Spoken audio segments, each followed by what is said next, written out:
I nearly made the wrong decision with these two. My first instinct was to generate one video in Supercool AI, one in InVideo AI, compare them for 30 seconds, and call it a day. But then I thought, if I actually had to use one of these every single day, would I still make the same choice?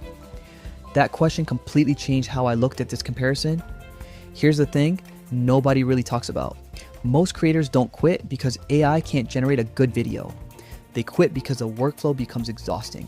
You tweak prompts, regenerate scenes, fix little mistakes, export files, start over.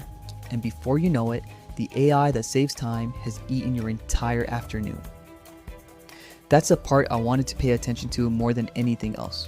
Supercool AI felt like a tool built around generating creative visual ideas.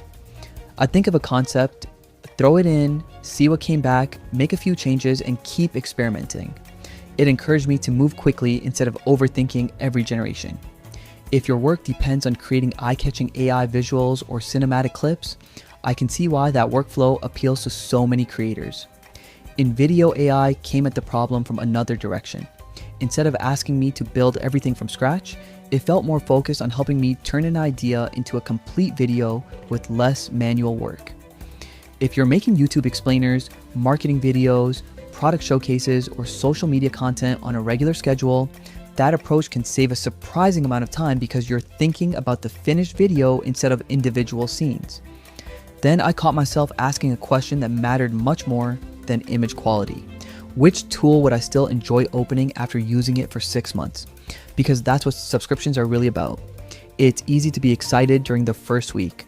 The real test is whether the software still fits naturally into your workflow months later. That's where I think the difference between these platforms becomes much clearer.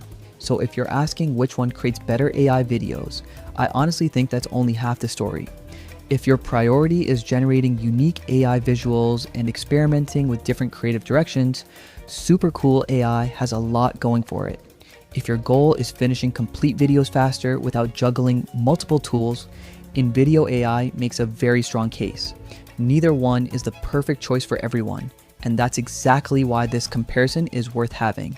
Now, I want to ask you something. If someone gave you both tools for free but told you that after 1 month you could only keep one, which would you choose? Comment below and tell me why.